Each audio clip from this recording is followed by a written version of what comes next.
샬롬, 10월 14일 금요일 하나님 나라를 시작하는 말씀 묵상 시간입니다.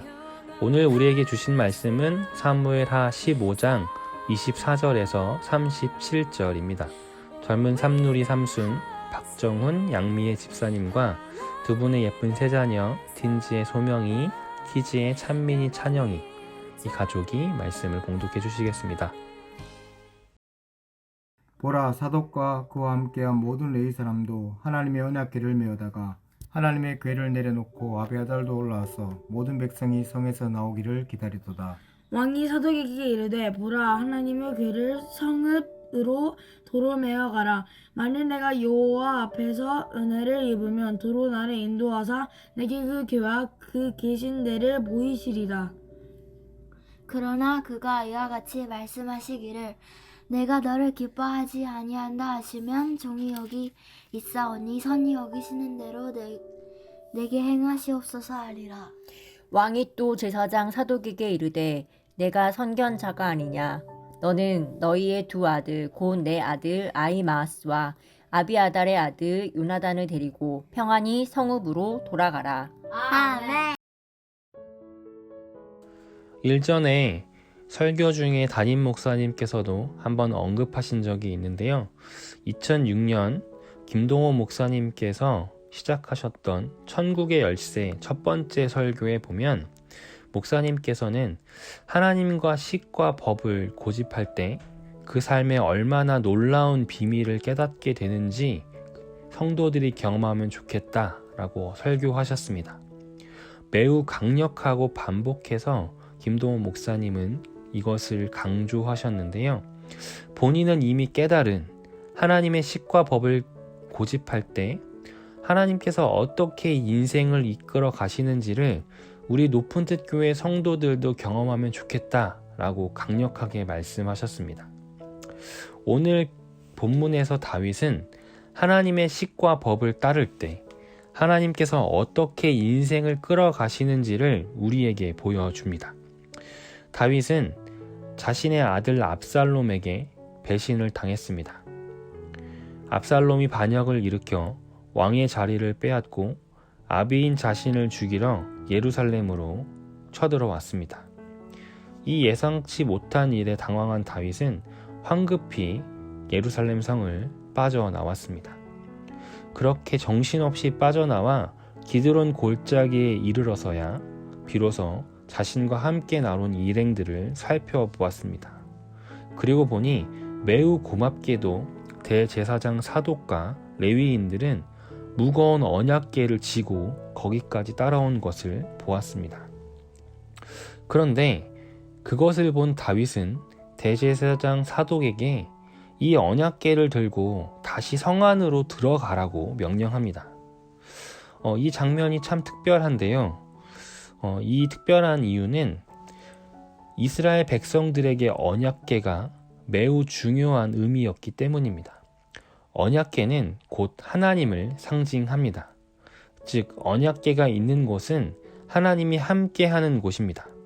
따라서 전쟁에 있어서 언약궤가 등장한다라는 것은 필승의 공식을 의미하기도 했습니다. 또한 이스라엘 왕은 하나님의 기름 부으심으로 세워진 자입니다.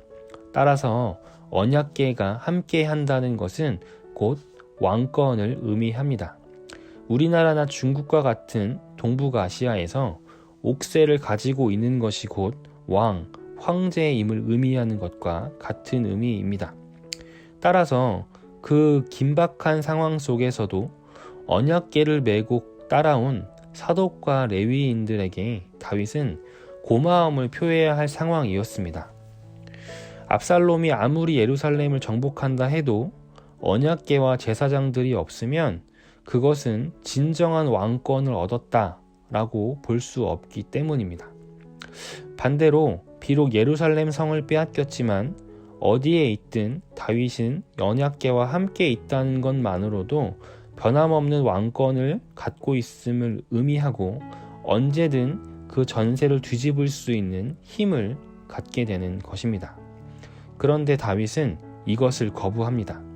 쉽게 말해 왕의 자리를 붙잡으려고 하지 않습니다. 25절에서 26절 말씀을 보면 그는 언약궤를 돌려보내며 이렇게 말합니다. 여호와께서 만약 나에게 은혜를 베푸신다면 나를 다시 돌아가게 해 주실 것이요.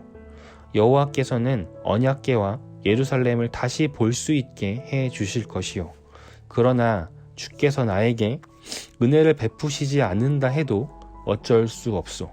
주 뜻대로 하시기를 바랄 뿐이요. 다윗에게 있어서 왕의 자리는 중요하지 않았습니다. 그에게 있어서 왕은 하나님이 자신을 세우신 자리이기에 중요했지, 하나님이 원하시지 않는데도 그 자리를 붙잡고 있는 것은 큰 의미가 없었습니다. 다윗의 이 사건을 보며 떠오르는 한 가지 이야기가 있습니다. 니코스 카잔차키스의 소설 돌의 정원에 나오는 한 우화입니다. 우주의 어머니에게는 두 아들이 있었습니다. 두 아들은 지혜의 신과 전쟁의 신이었습니다. 이 아들 형제는 어머니의 무릎 위에 앉아 있었는데 어느 날 어머니가 두 아들에게 이렇게 말합니다. 이제 둘 다 내 무릎에 앉힐 수가 없구나. 우주를 한 바퀴씩 돌고 오너라. 그리고 먼저 도착한 쪽이 내 무릎에 앉아라. 이 이야기를 듣자 동생인 전쟁의 신은 자신의 말을 타고 화살처럼 달려갔습니다. 그러나 지혜의 신은 어머니의 발치에 앉아 멀어져 가는 아우를 바라보기만 할 뿐입니다. 그리고 아우가 사라지자 지혜의 신은 일어나 어머니께 절을 하고는 어머니 주위를 한 바퀴 돌더니 어머니의 무릎에 앉았습니다. 몇 년 뒤에 전쟁의 신이 숨을 헐떡거리며 돌아왔습니다. 그런데 자신의 형이 어머니의 무릎에 앉아 있는 것을 보자 전쟁의 신은 화를 내며 소리를 질렀습니다. 어찌하여 어머니는 형이 무릎 위에 앉도록 허락하셨습니까?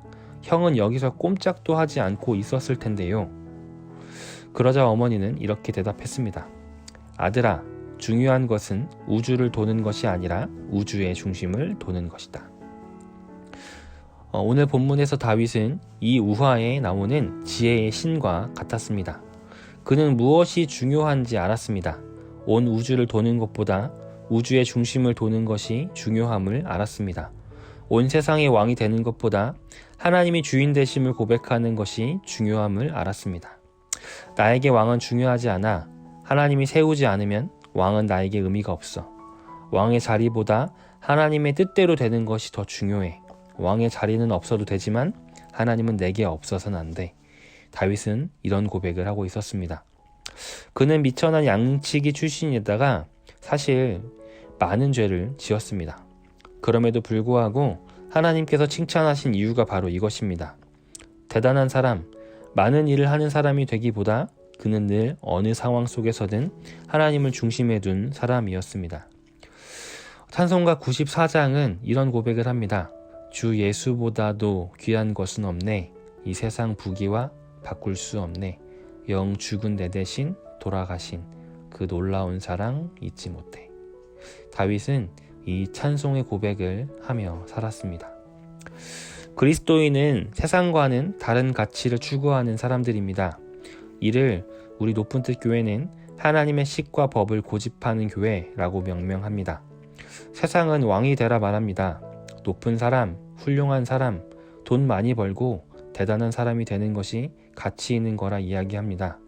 그러나 그리스도인은 앞서 말한 찬양의 고백을 하며 사는 사람들입니다.